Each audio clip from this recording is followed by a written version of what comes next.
In this anti-Israel flat earth society, any false charge, any outlandish allegation can muster a majority.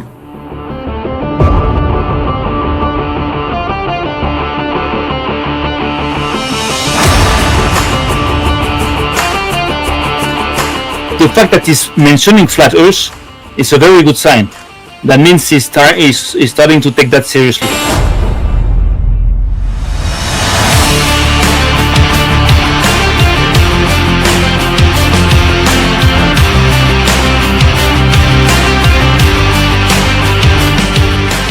But we are working now today in Israel, but doing something serious. And I believe, maybe that was perceived in the state of Israel already.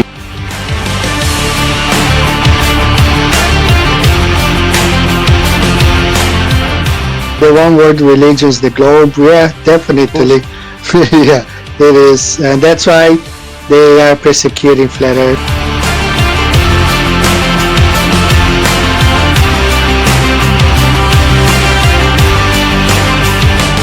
We should try to take back our planet, take back our world from these people, and start organizing ourselves in order to fight back, to strike back.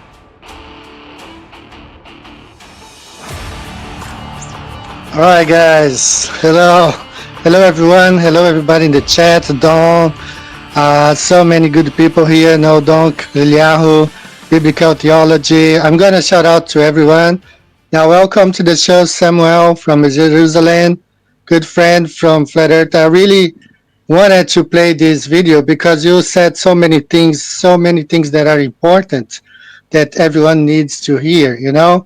If we have already proven the Flat Earth is a fact, it's a proven fact, there's no need to go back and re-examine that because whatever is in the sky will not dictate the shape of the Earth. Welcome to the show, Sam. Welcome. How are you? Good to be here. Everything okay? Everything is okay.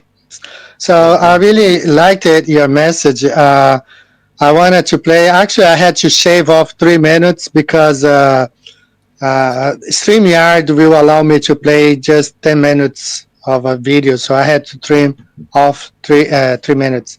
So 10 minutes is the limit. And you said many important things right there. You know, like number one, I can tell what you said that's really important. They have had scientists there since 1962, I guess, you know, like permanent bases in Antarctica. And Brazil has had one permanent base and two like temporary for 40 years. And I could not find a single video showing a 24-hour sun in all those 40 years of research in Antarctica. I searched it, I looked for it, could not find any scientists saying they saw a 24-hour sun in Antarctica. And it would be easier just, if Will Duffy really has some contacts there, like he says he does, he calls the people there, just tell them, produce a 24-hour sun now. That was made perhaps in 2023, 2022. Not wait until December 2024, when we are pretty sure that we'll have some sort of artificial sun shining south of Union Glacier. All right, let me hear your thoughts about it, Sam. Well, what else can they do? Those people are experts in lying. They're lying experts. They're very professionals. So all they can do is lie. And they can only build sophisticated lies like, moon landing, that final experiment. They love it. They're just like, they love it. But they cannot do nothing else. They can only lie. You understand? So it's easy from that point on to understand what can they do to prove that there is, a sun, going around, in Antarctica for like 24 hours. So it makes sense. Maybe they have other plans. I don't know, but I'm very impatient to see what's going to come out of this. But it's very dangerous for them. It's extremely dangerous, and I believe they realize it.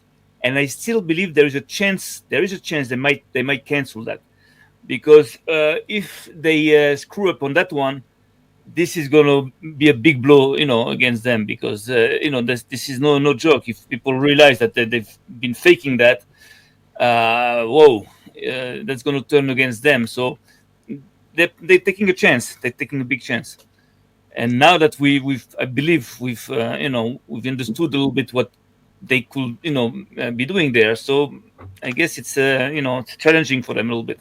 They have to be very, very careful of what they're doing. And I'm probably certain they're gonna, somehow they're gonna just like, screw up somehow.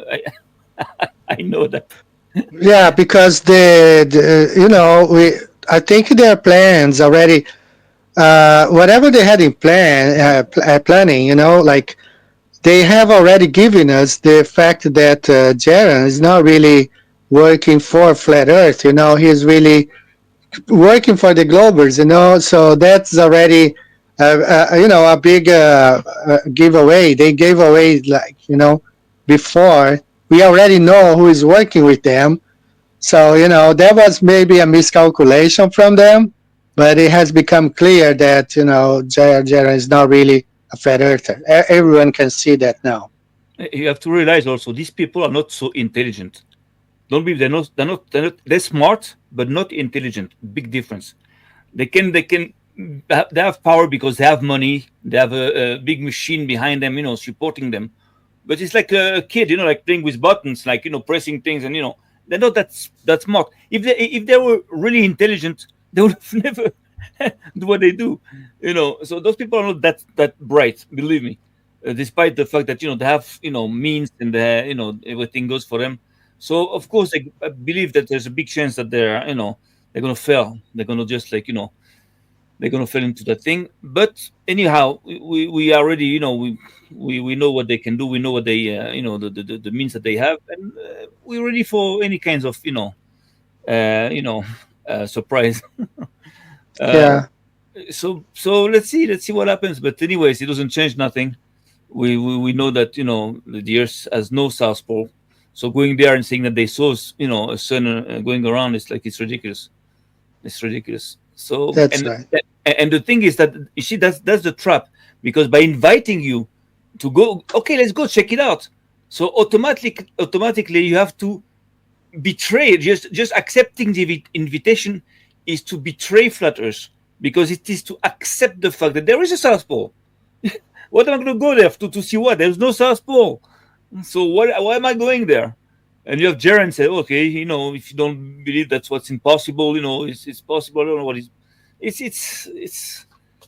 I don't Yeah. know. Yeah. It's If we had if these people were for real flat earthers negotiating for us, on our favor, I mean, they could say, okay, let those guys, let Neil deGrasse Tyson and Elon Musk go to Chile and then go to the South. We're going to go the other way. Let's go to Australia and then go to McMurdo and then go that way. Let's see but if we can see the same thing. but you saw in your video on the first time you compared Jaren and all these people to like Jesuits, but there is something that goes into that direction. I tell you why.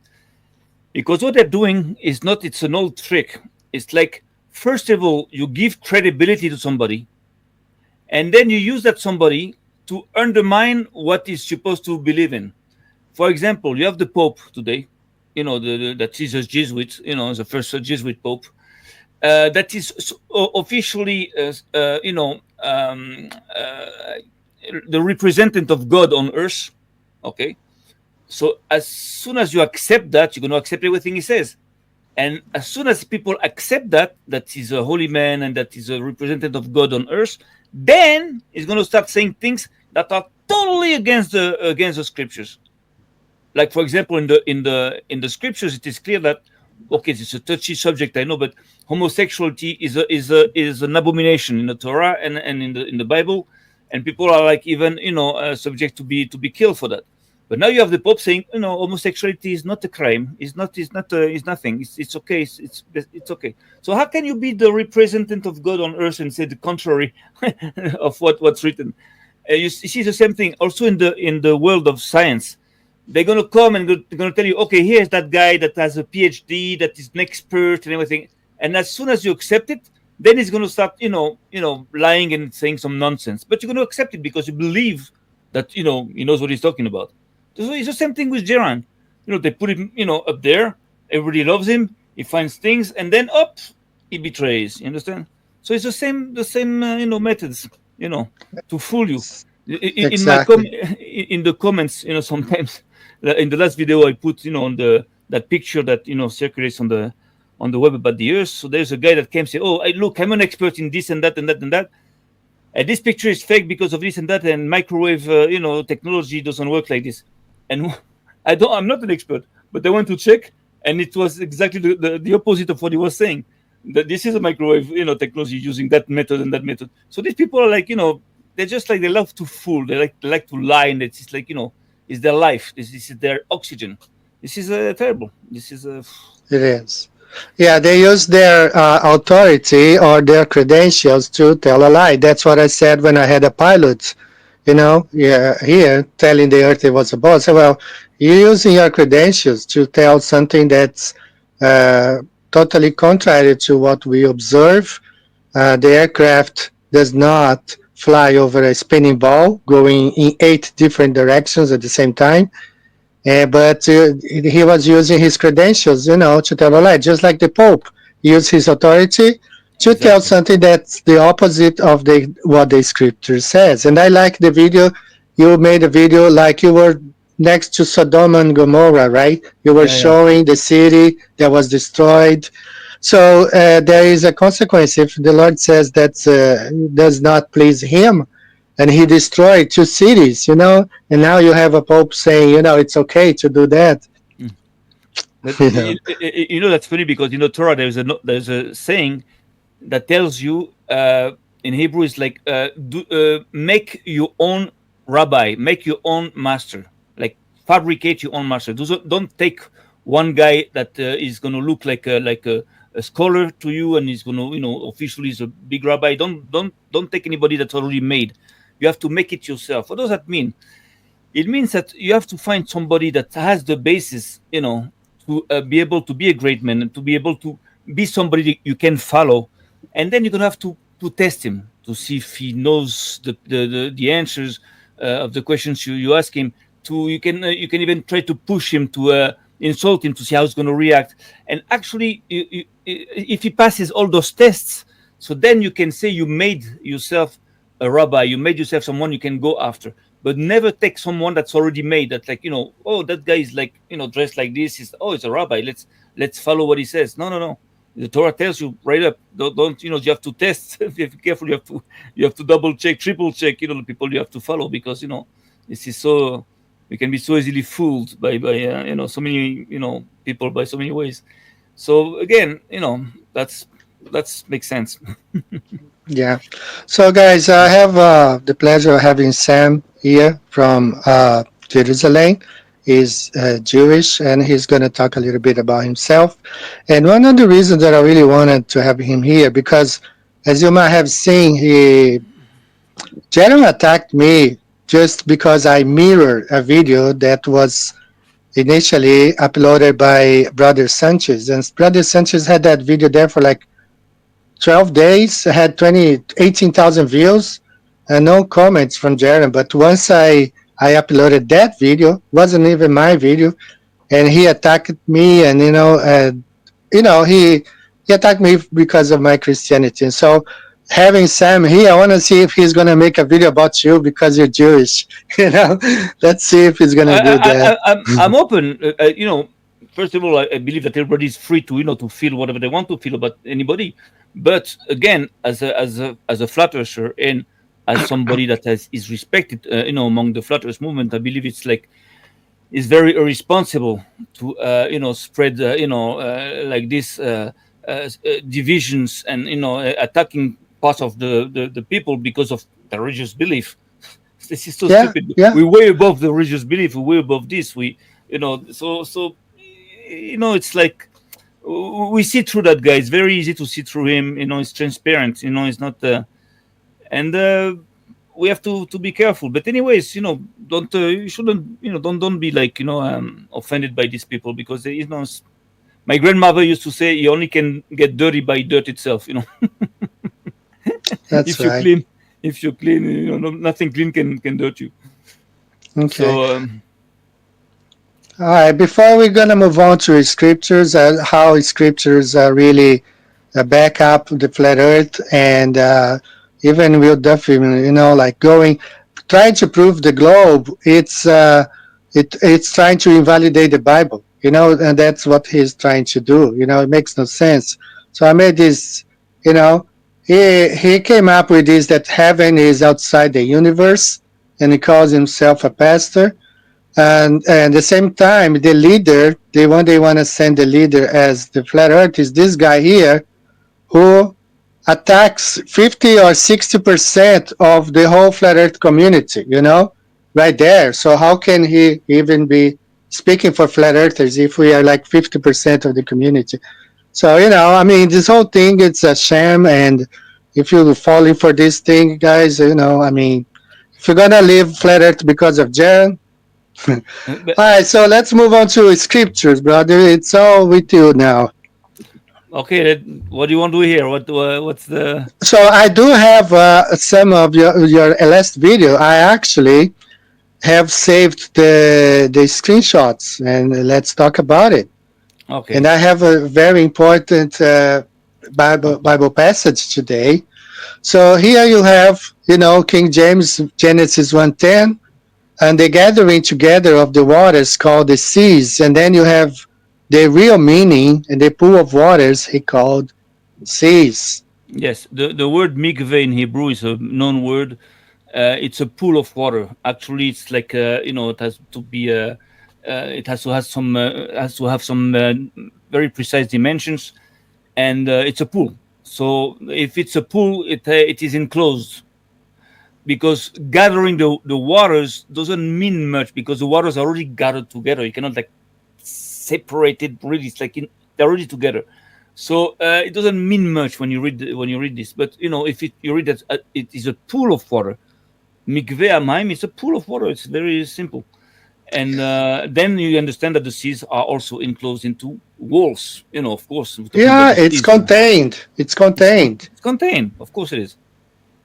It has to be Yeah, contained. Water has to be contained. This is like basic logic, basic understanding. yeah, that's It's just logic. ridiculous. All right, the next one I saved. Let the waters under the heaven be gathered together into one Yes, place. And you yes, have the real translation from the yeah, Torah, the waters from under yeah, the dome shall align into one yeah. place. Now the word for dome, it's shamaim, which can be also translated, of course, as skies. But the reason why because the name Shamaim in Hebrew, the name skies, is the name of the dome. He created a dome and he called the dome skies. So every time you see Mm. skies, especially in the creation, you can translate it by dome, because this is the name of the dome. Now I translate by dome because at that point here it's fresh. The dome has been created.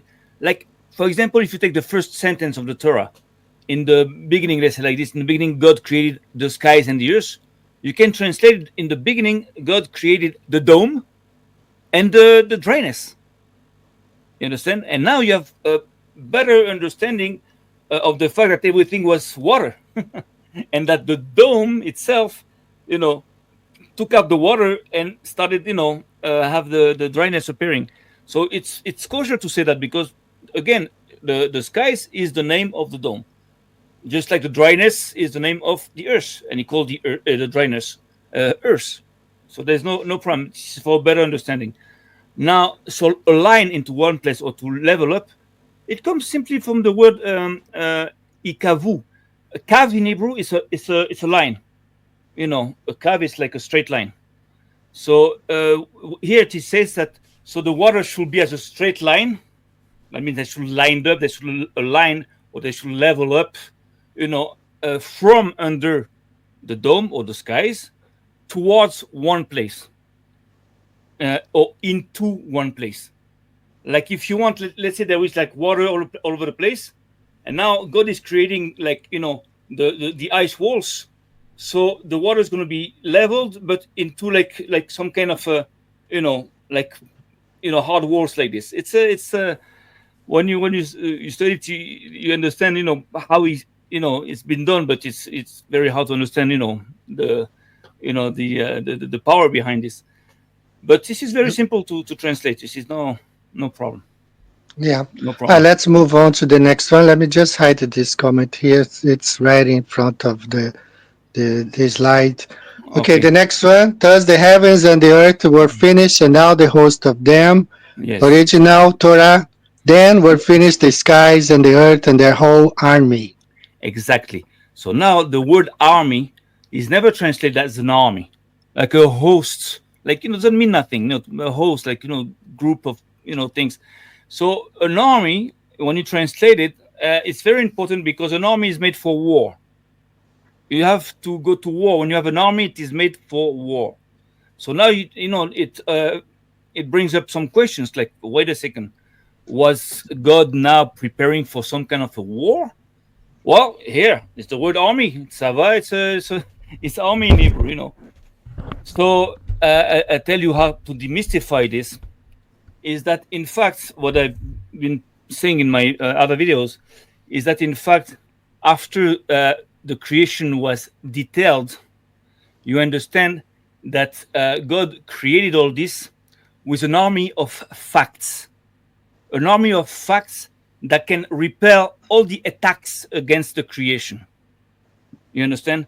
So if all these people, what all these people do, like saying that the earth is a globe and that the sun is a big ball somewhere, well, we have we have an army of facts. We have an army of arguments that prove the contrary. In the creation, check it out how it is written. You understand? Because God knows that this is going to be attacked. The creation is going to be attacked because this is the only way for people to fight God, is to attack His creation. You cannot fight God directly. You cannot send hypersonic missiles, in the skies. So the only way for them to fight God is to bring His creation to believe it does not exist. He does not exist, and all the creation is like just the result of some luck or whatever. So this is the war. This is the battlefield. The creation of God. This is the battlefield of a big war. Whoever understands and recognizes that the hand of God is behind all this, and whoever just wants to fight it and don't accept it, you understand. So of course all this is about a war.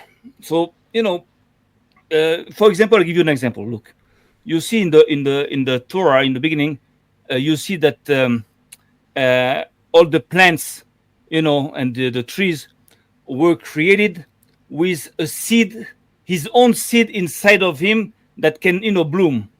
Why the precision? Well, look today what they do with genetics. You see, I live in Jerusalem and I buy like grapes, and when you open the grape, there is no seed into it. So why spend so much money to manipulate the genetics of the fruit to corrupt it? You understand?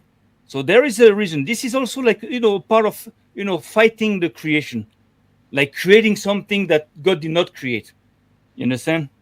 Stealing the creation of God by doing something different. And actually today you're going to see that the food today takes your energy, doesn't give you energy anymore. When I was a kid, I used to eat and go to work. I had strength. Today I eat and the energy is being drained out of me. And this is because of those manipulations that they're doing. It's like it's well thought. Everything that has been created in the Torah, they are fighting. They are corrupting every point, every little thing, everything. So again, so the creation, after the creation, God knew that this was going to be attacked, and He knows that, of course, into the creation you have all these facts for those that want to study them, that represent an army of facts, an army to fight, to defend the creation. You understand? So this is how you can see that. Of course, there might be different meanings, but an army again is made for war. And believe me, we're in the middle of a big war. We are. So a message there to Will Duffield. Hey, Will, you are just fighting against the Lord, because the Bible explicitly describes Earth as a flat, motionless, and you're trying to push this ball Earth satanic. So that's a war against the Lord. Let's move to the next one. And they that be wise shall shine as the brightness of the firmament, and they that turn many to righteousness as the stars forever and ever. Then we have the original Torah, and the educated ones shall shine as the radiance of the dome, and the scholars advocates like the stars for eternity. So what's important about this is in the book of Daniel, at the end of the book of Daniel, for the revelations of the end of times, Right. and you see that if the people here are being compared to the dome and to the stars, that means that the dome and the stars will be in fact the main battlefield, at the end of times. And I give you even more. The last sentence of the book of Daniel is like, okay, you go to the end, rest, and you should walk to the end of the right side, or the end of the days. But in Hebrew, it's written not days; it's written with a mistake, in order for you to be able to read at the end of the right side, which is the south. The right in Hebrew, the right side is the south. The left is the north. So when it is written in the last verse that you should walk to the end of the days, to the end of days, you can also read to the end of the south. Now we have to know what it means. We don't know, but this is the subject. At the end of time, this is a big fight.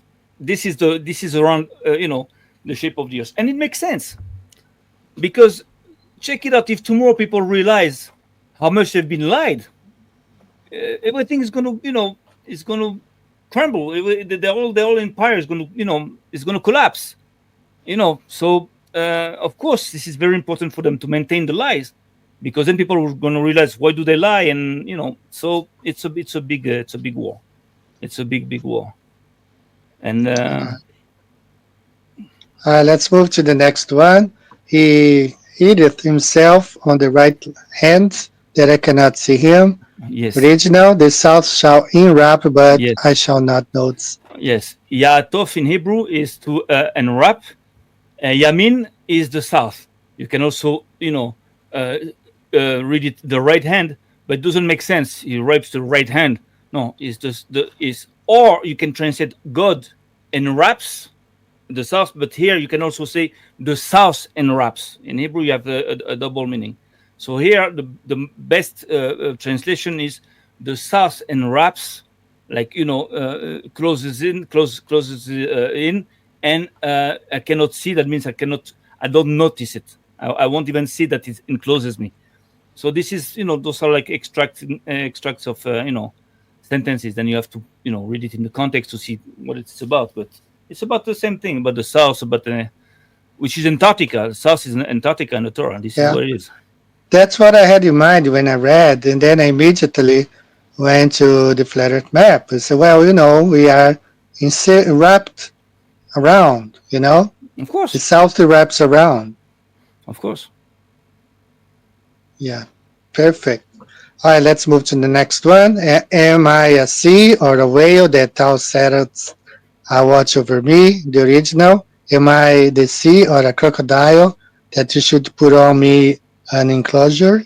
Yes. So the word mishmah at the end in Hebrew is a prison or guard. When Joseph is being put in prison, it is said that he was put into the mishmar in Hebrew, which is like a closed place under surveillance. So it's the idea of an enclosure of something closed. So here for the sea, of course you use the word enclosure, not prison. Really, you understand? You have to adapt a little bit. And the crocodile also. The crocodile, I guess, at one time they used to probably put them into some kind of like enclosure too. I don't know, because the Nile is full of crocodiles. So I don't know. I don't know how they came to this, but that's interesting. Oh yeah, I went in Brazil. There is a region in the center of Brazil where there are many alligators, and I went to a alligator farm, and they are all placed in a place. It's pretty much like you see the flat Earth, map in the Antarctica, because they are out there. There is like a small islands and water, and they play, but they cannot leave the area because there's a big wall around, and a fence. That's an alligator farm. And so I can understand that the sea also is surrounded. Even a lake it has to be surrounded by land, and nobody fall off the sea, nobody fall off the lake because Earth Of course, surrounds. So I can understand better, It makes a difference. of course. Yeah, and they have the word whale here instead of crocodile. That's Yeah, interesting. we saw that the last time. They Mm, never translate the word tanin in Hebrew, which is a crocodile, by crocodile. And what I came to the conclusion is because even in the creation, when it is written that God created the great crocodiles and not whales, not sea monsters, not dragons. Well, the thing is that the crocodile is to be found in the Nile. So this puts the creation right into Egypt, and this is why they don't want you to understand that that word tanin is a crocodile, and they've replaced it with whales. So because whales, there are whales all over the place, but actually, when you take a look at the creation, it is written that God created the great crocodiles. So that means there is a notion here of Egypt, because crocodiles are located in Egypt, not in Norway, not in South Africa, in Egypt. So that places the creation in Egypt or related to Egypt, and this is what they don't want you to understand. And we know this also in the Torah, that Egypt was the place where everything we believe started, because you remember that at one point Lot is watching the valley of the Jordan river, and it is written in the Torah that he looked at that valley before God just destroyed it, and it looked like the garden of God, like the land of Egypt, textually. So you see, there is something we have to understand. So well, those are public secrets. yeah, yeah. Let's see another one. He gathered the waters of the sea together as a heap, and he Yes, consolidates sea waters as a yes, water wall. yes. Ned in Hebrew, the word Ned is a water wall. It's even translated now in the dictionaries, regular dictionaries. And when you say to gather the waters, it's like it consolidates them into ice. How do I know this? Because every time you're going to see the word Ned in the Torah, it talks about frozen water and those things. So that means that here, what it is, it says that it consolidates the waters of the sea into solid walls. Uh, uh, Water cannot make a wall. You can have like a waterfall, but for waters to be able to stand up, it has to be frozen again. You understand? Yeah, This is like this is you know physics. So yeah. this is All the right. translation. Next one. I will say to the north, give up, and to the south, keep not back. The Yeah, original. I will say to the north, give, and to the south, do not in jail. yeah. I hesitate to translate to or give away, but I don't know exactly what it is about the north there. But do not in jail. That's the exact translation. Uh, Alti tichlai. It's in Hebrew. Kele. It's a jail. It's a prison. So do not in jail. It says to the south, do not in jail. So now, of course, we have to understand what it means. But the notion here is that the south again in jails. Closes up, closes in everything. Yeah, yeah. Surrounds and, Yeah. it's the limit. Interesting, really interesting. Oh. There's two more here. That's from another one. Oh, This is from the I think the number two, translated number two that you yeah, had. yeah. And they threw each his own wand, and they became crocodiles. That's we Exactly. talked about it. Yeah, Exactly. And here it's interesting because in the Torah, crocodile it also describes Pharaoh. Pharaoh is called the great crocodile in the Nile. At one point. So that's symbolic. By throwing their wands, that became crocodiles. It refers to somehow Pharaoh that's going to be swallowed by another one, or I don't know. This is that refers to Pharaoh. So that's important to translate. The way it is as crocodile, and not yeah, whatever I don't know how they they did it translated with snakes. Yeah. Right, right. So for some of you who are watching now, didn't catch this when we talked about this, I think was last month. I was mentioning like how Aaron, Moses, he came to Pharaoh, and Aaron threw his rod onto the floor, and it became a snake, according to the King James Bible. But Sam was explaining that the word there is crocodile, and so the rod really turned into a crocodile. And Pharaoh brought his magicians, and they also made the same thing, but Aaron's rod, the Yeah. crocodile ate the other ones. Is that Well, correct? yes, but in the text it's written and that Aaron's wand aided their wand. So at that point now it becomes a wand again. And Mm, know also something that our wise scholars, like Rashi, also says that this crocodiles actually is a serpent. That means that the word tanin is a crocodile, but it gives a precision that yes, it's a crocodile, but you can see that as a serpent. And again, this refers to the king of Egypt that has a snake here. You understand? yes, Because yes. you have two guys in Egypt running Egypt. You have Pharaoh and the king of Egypt. Two guys, always. And this is what you have to understand. This is like it's very very important to understand. It's like you have Pharaoh is not the king of Egypt. Pharaoh is not the priest of Egypt. You have, for example, Joseph, that was at one point the king and the high priest of Egypt. He takes care of spiritual matters and material matters within the country.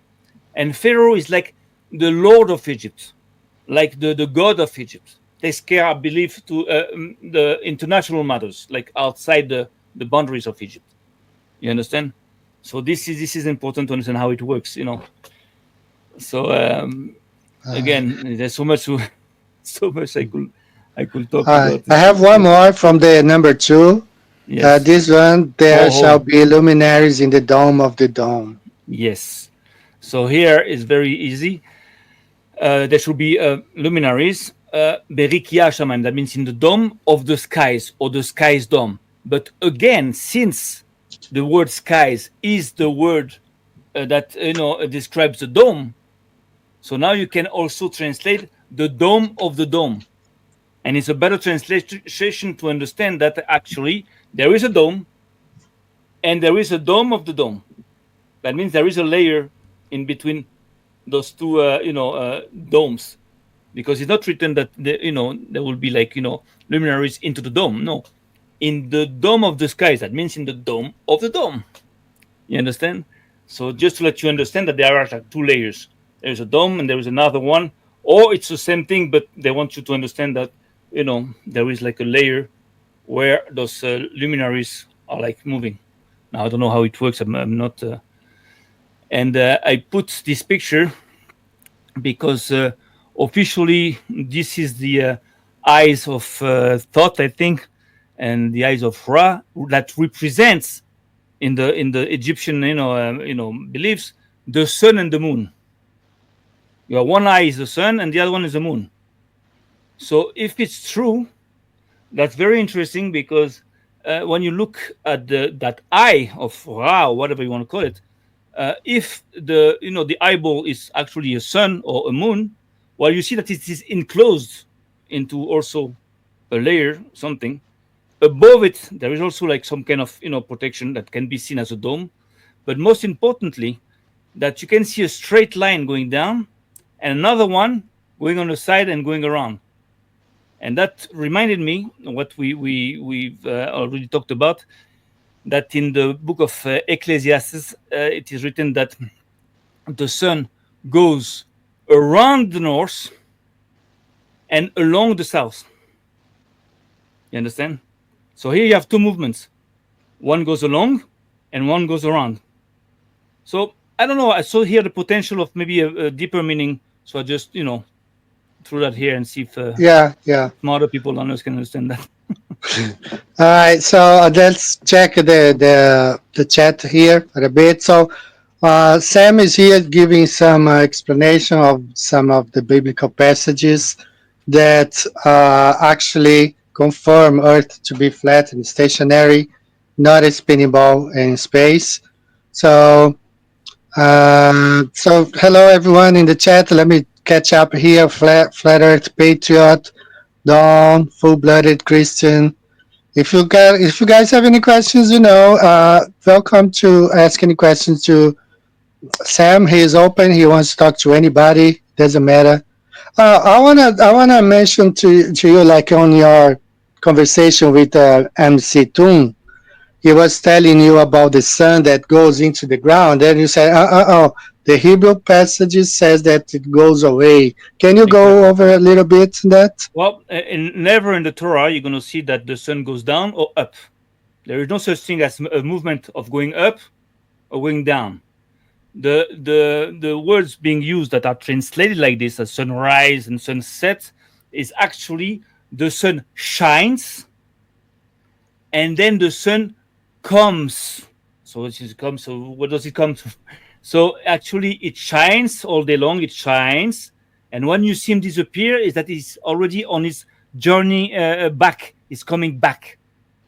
That's what it is. This is a movement: shines and comes, but not goes up or down. Never, never once. Yeah, It's written. I So those really are like it little when. details. Yeah, he came with this argument, and you throw him right away, and he shut him up. That shut him up. This because they keep saying, "No, the sun goes down." No, no, no, no. That's one not what the scripture says. No, You know. never. Of course, down where? All right. Now let me answer this, Eldon. We are not fighting. We are just identifying the people who are not really flat earthers. If any flat earther says that the sun will make the earth become a ball, that person is not a flat earther. So we're just sorting out, seeing here who is for real, who is not, and that's what we are doing. Okay, and we would like to have someone representing flat Earth that understands that, and we don't. Unfortunately, we don't have at the moment, somebody. So that's what's going on. So a lot of comments here. I can't catch up with all of them. So shout out to everyone here. A lot of people, and you can always leave your comments on the post after the video is ready, and then I'm pretty sure Sam will address all your questions. Um, what Bible is this translation from? So G.S. Holland is asking what translation using, and what he's doing. Holland is like he reads Hebrew. He lives in Jerusalem and he studies the scriptures there.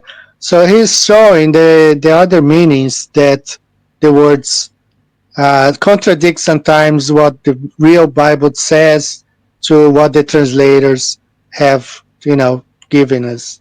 Well, the thing is that when you translate something, just forget about it or anything. So you have to take in account the context and other different things. That means that sometimes one word that is translatable with another word in a different context, you cannot translate it exactly like this. You have to adapt it, in order for it to be better understood in that context. Now, in order to verify, to check, how can you translate a word? First of all, you have common sense. Then you have the official translations, and then what you can do is to look for that word anywhere where it's written in the Torah, in the scriptures, to see the meaning of that word. If there is like a constant meaning of that word, and then you can also, of course, check the scholars that had the time to study all this, that can give you some insights. So out of all this, it's like an investigation in order to bring you the best translation possible. Because Hebrew, the thing is that there's not too many words, and every word is full of meaning. It's very heavy. It's not like in French. In French, for one thing, you have like 5 different words, but in Hebrew, for one word, you have like different meanings according to where you place the word. And sometimes, even worse, in the Torah, it's written with like mistakes, like purposely made mistakes. Like at one point, you have like, again, I always give that example, that it's written that at that time there was peace between Hiram and Solomon, But the word peace in Hebrew, shalom, is written with a letter vav missing, which means that it wasn't really a real peace. It was like a cold peace. You understand? So you have to catch that that subtlety in order to better understand the text. It's like saying that there was like peace between the Soviet Union and America. Same thing, same kind of peace. So when you read it like this and you don't analyze, so you say, oh, there was peace, but actually no, there was no peace. It was like cold. Then you have to understand why. So it's important. The Torah is very, very, very sharp. It's very sharp language, extremely sharp. All So we right. have to. I got a question here from No Donk, Germany. Hey, Samuel, are there any passages in scripture that mention anything about sacred geometry or the flower of life? Are you familiar with this stuff? I'm not too familiar, but I know that the Torah is full of geometry. It's full of all the sciences. We said that there is like 70 sciences. Just like there is like 70 nations, original nations. There is like 70 sciences. But I can give you, if you want, a small example. You see, in the creation, when you read, for example, the third day, day number 3. So you see that this day is written into 69 words. Okay, we don't care. But then you read the fourth day, and you see that it's also written into 69 words. So that's interesting.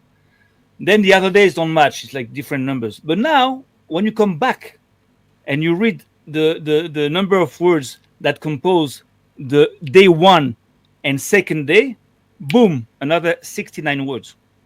You understand? So in order for you to understand that day 1 and day second is actually one day. You understand? So the Torah plays with numbers, about the number of words, the value of the the letters. But I don't really get into this because it's like drinking wine and getting like I'd rather concentrate my focus on what's important for us to understand in our generation, and just focus onto this, because there's so much to learn from the Torah. And that's the problem, because most people they love to study, and they love to learn things just to learn things, just to fill themselves up to knowledge. But if you don't do nothing with that knowledge, so it's like it becomes negative. You have to use the knowledge in order to transfer that knowledge and to help your generation with that knowledge. If not, there's so much things we can understand, but we don't have time to understand everything. All right. One more question before we take a short break. Sam, what are your thoughts on the disparaging Flat Earth Society remarks by Netanyahu? Yeah, he mentioned the Flat Earth Society. I don't know. I heard something about the flat earth, something, but I don't know. What did he say? Did he say something? Yeah, he was at the UN talking, the speech. He gave a speech at the UN. And he compares some people to members of the Flat Earth Society, like people who don't, anti-Semites, I guess. He compares something like that. Yes, I did hear, but I think the context, I tell you something. politics. I tell you something. I'm going to give you, some intel. Here in Jerusalem, flat Earth Jews are like gathering together, not secretly, but kind of. And there are more and more people, that realize that the Earth is flat, and that could be somehow, seen as something that may be dangerous or destabilizing for the state of Israel at one point. So I believe he's preparing, already the field, and throwing this like this, now if you're a flat earther, so you're stupid, and now you're an enemy of the Jews. So Netanyahu is great, because for me he's been doing great things for the people of Israel, for the state. But I know that he's is a part of the establishment, and he's also like we know that he's not free to say whatever he wants, and he's part of that big establishment, that big New World Order. Is big time into it. So it's playing like two sides all the time. So we have to be able to take what's good here and leave what's not good. But the fact that he's mentioning flat Earth is a very good sign. That means he's starting to take that seriously, and they know. Those people know. NASA knows that the Earth is flat.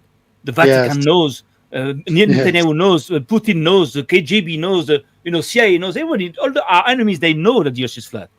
It's not like they don't know, they believe so. No, they know, but they know that they have to fight it because it's because if not, they're going to lose their position or whatever they believe they have, and it's not true because flat Earth actually is going to be good also for them. It's going to be good for everybody. So so it's it's a war. It's a big war.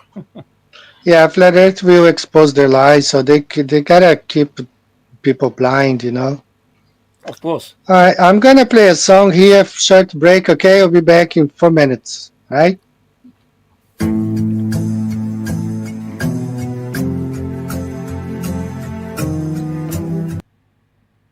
Hi guys, I wanna go ahead and ask you guys if you want to support the channel. You can grab an item from my Flat Earth Bungie store. I added 4 puzzles, jigsaw puzzles there. If you guys want to check it out. And Sam, is this translation okay? The heavens declare the glory of God, and the firmament showed his handwork. In the original, is this good? A good translation? Wait a second. Let me check. Let me just. At Psalms 19:1. Psalm 19:1. Let me go to the original text. Okay, check it out. It's not 19:1. Actually, it's 19:2 because in your Bible, you don't take into account that the first verse actually is the introduction to this. So it's actually 19:2 in the Torah, but it's not. It doesn't change. Okay. Psalms 19. 19:1. Yeah. Or 2. I give you exactly. Very simple.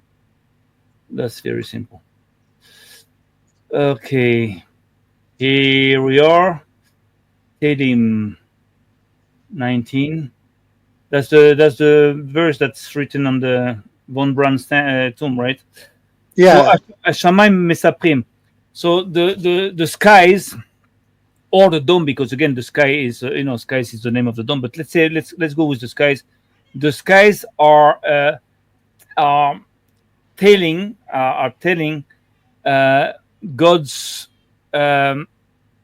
honor, God's pride, God's honor, and the work of His hands are also you can translate by telling So wait a second. Abucaya. Okay. Again, okay, that means that the skies, are actually telling, showing God's, God's honor, and the dome is handiwork. Tells his handiwork. The dome reflects his handiwork. That's like a rough translation, and I didn't have time to shape it up for you. But let me see how you put it. The heavens declare. Yeah. You can say the glory of God. Yeah, Exactly. the heavens declare the glory of God. In Hebrew is honor, but you can translate that glory. And the firmament, shows his handiwork. Yes, very, very good, translation. That's a good translation. All right, good. Yeah, no problem. Of course. All right, guys, I want to show you this. I have had this for a while. All right, so let me explain what's going on here. My friend Mauricio here from Japan. Okay, this is Mauricio, right? So Mauricio, he went to Brazil in December for the solstice, like a week. He was there actually December 21st is the solstice.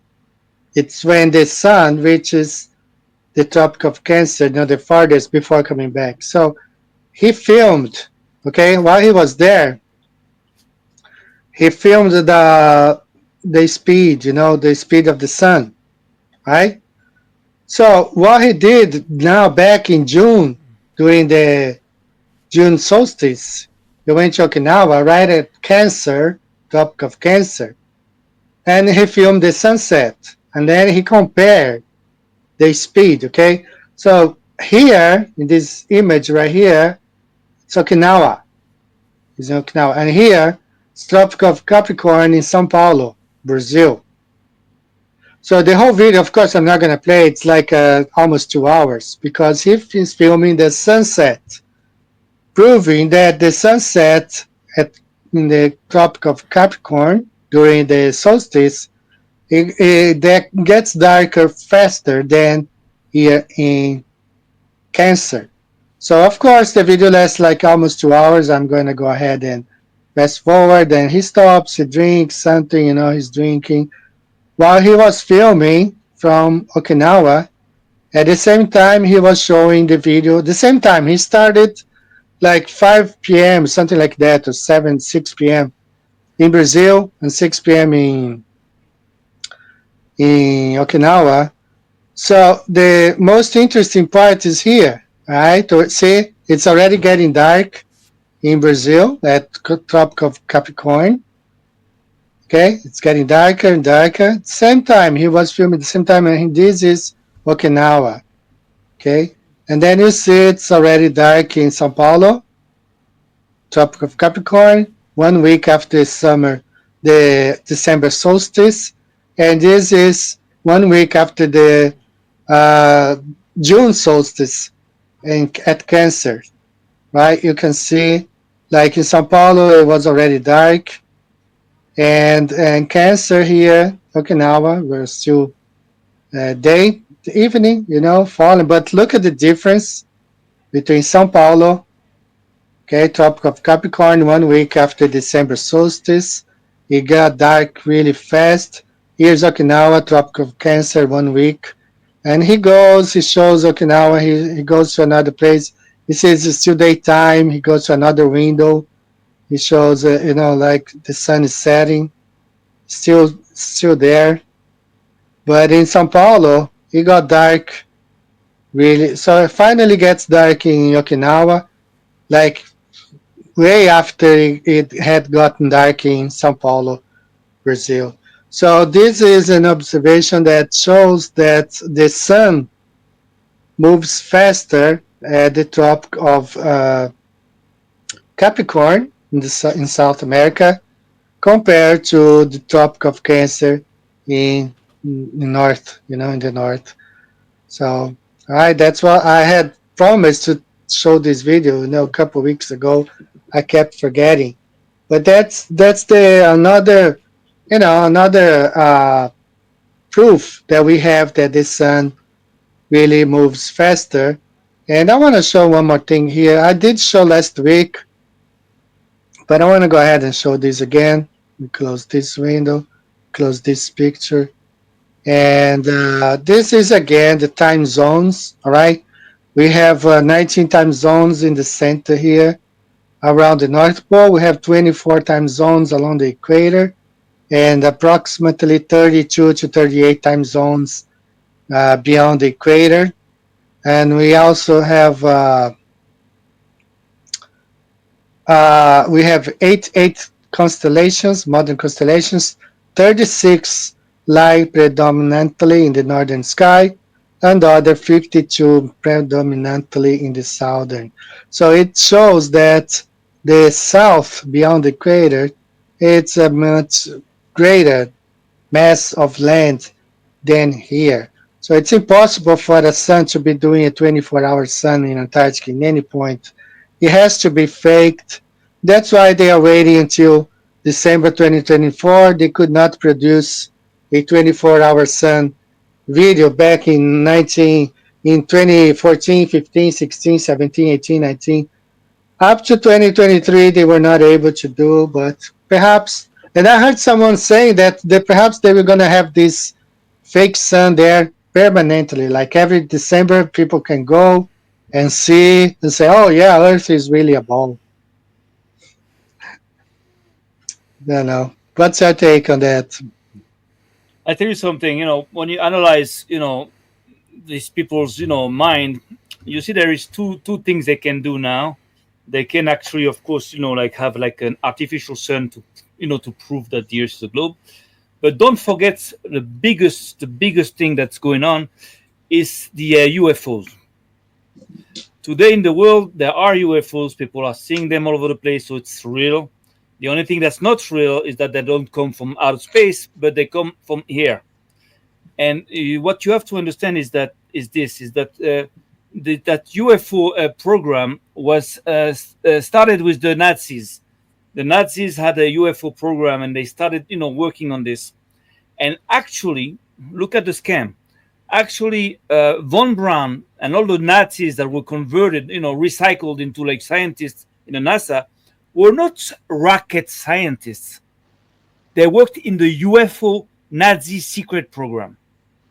You understand? So they covered up like, they're rocket scientists. So I tell you something. When you think about it, if you have like the capability to build an aircraft with such, powerful capacities, to fly very fast and go into the sea, whatever, those are not like programs or projects you can just give up. So of course it does make sense that, by taking all those, scientists into the NASA, one of the, objective of NASA was to keep on working on this UFO program. And this is why now you see UFOs, and now in all the movies they're talking about aliens and everything. So we have to be ready at one point for them to have a big stage, encounter of the third type, style, in order also to, to fight God and to tell people, look, you see, there are aliens, there is no God, whatever. They are the gods, they're the ones that, wrote our books, whatever.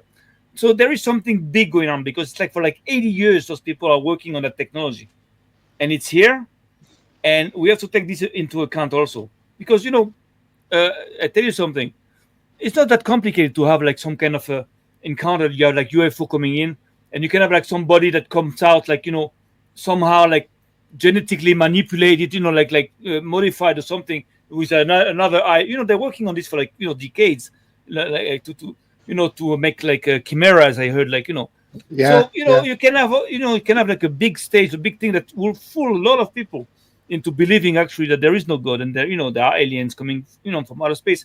So we have to be careful. We have to be ready for that, because I think they're cooking that up, and they are. It transpires into what they say, into what the Pope says.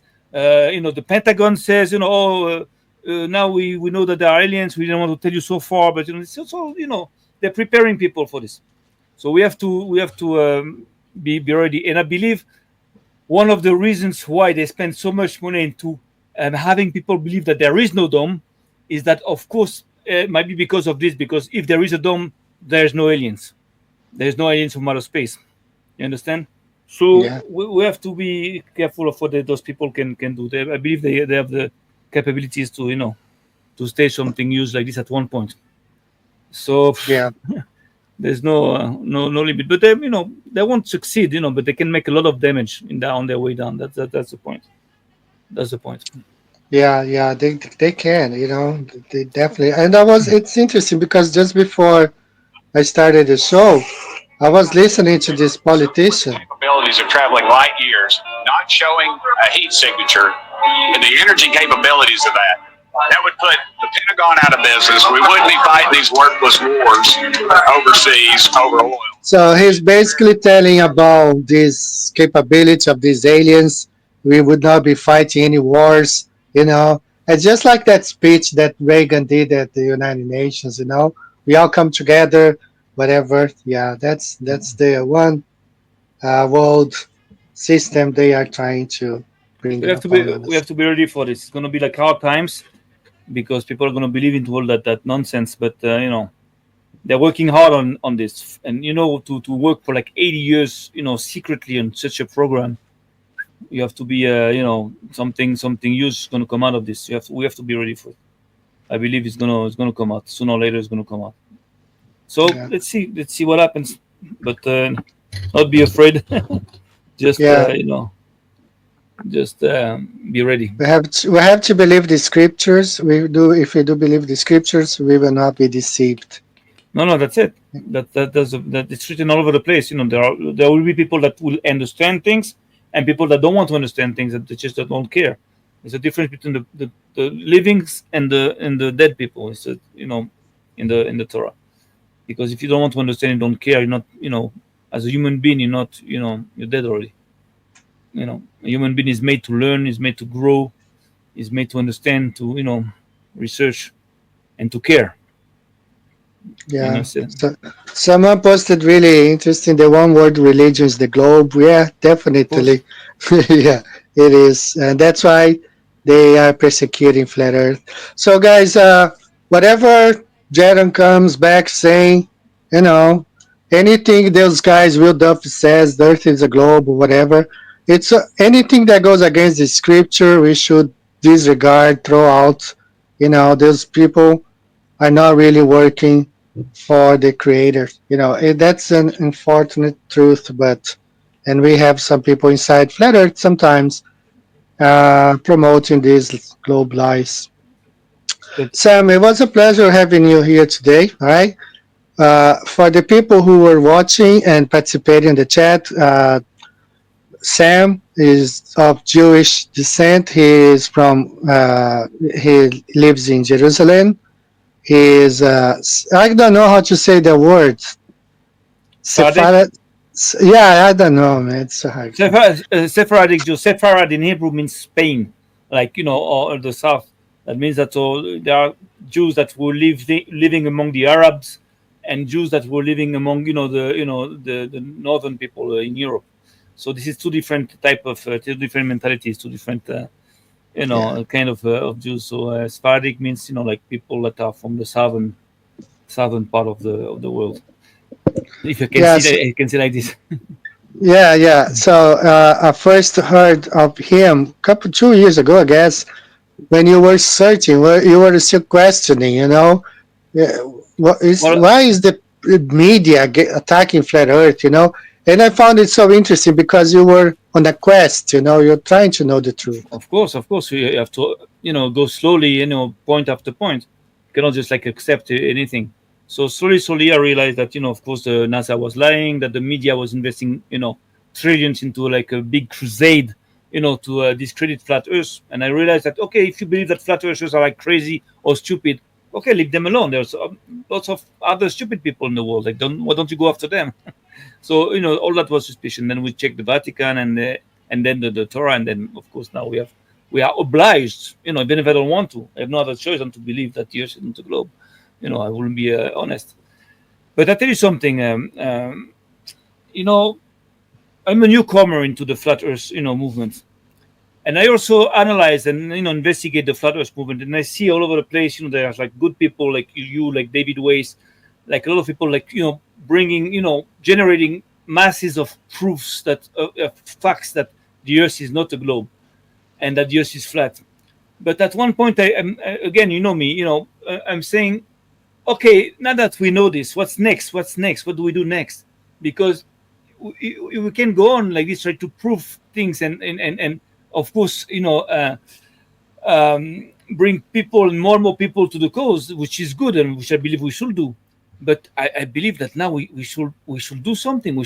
We should try to take back our planet, take back our world from these people, and start organizing ourselves in order to fight back, to strike back. Because so if not, what's the point of knowledge? Now we know things. Now what do we do? And I'm working on something. I talked to you about it already. Like not without any details, but we are working actually on doing something, on attempting into doing something that's very ambitious. That we might be able to, that might be able to make the difference. If Netanyahu, mentions the flat Earth, because those people don't mention flat Earth, they just want to just bury that idea. So if he brings that to the UN, so that's a sign of panic. That means he admits that it is something he's going to have to deal with now. You understand? You don't mention flat Earth because flat Earth is like ridiculous. It's a ha.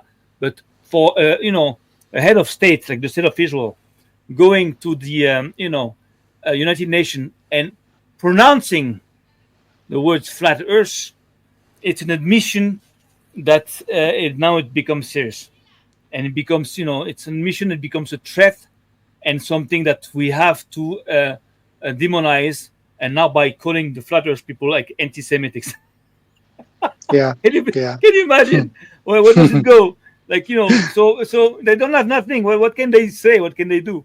But actually, it's a sign. It's a sign that they are on the verge of panicking, because actually, when you realize it's something that they cannot stop. Nobody can stop this. Not the state of Israel, not the army, not the Americans, not the Russians or Chinese.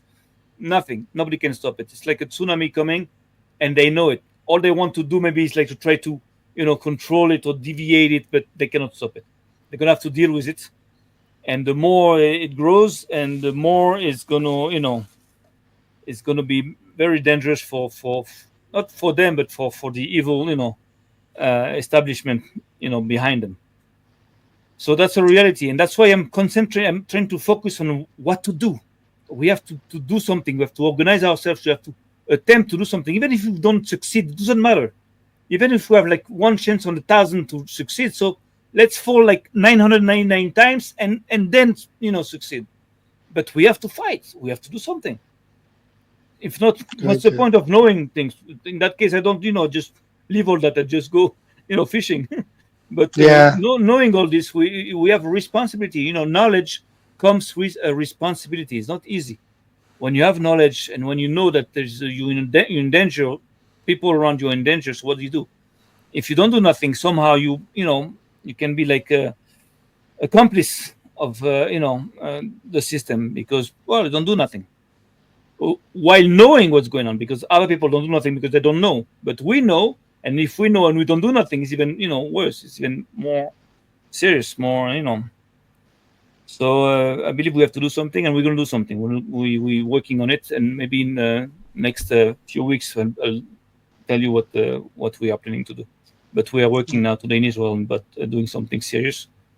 And I believe maybe that was perceived in the state of Israel already. So that's funny. That's funny that they talked about flat Earth. This is like, wow.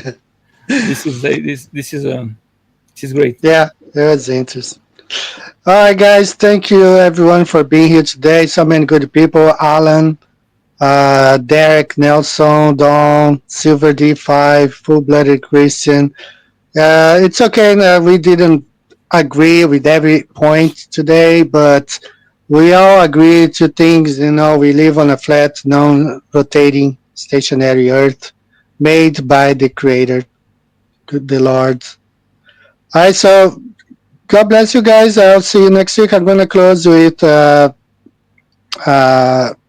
Dave J. Carroll.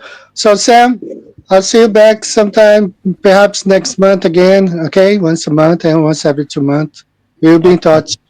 No problem. Pleasure. All right? So, I'm knocking you off the show. Thank you. Bye-bye.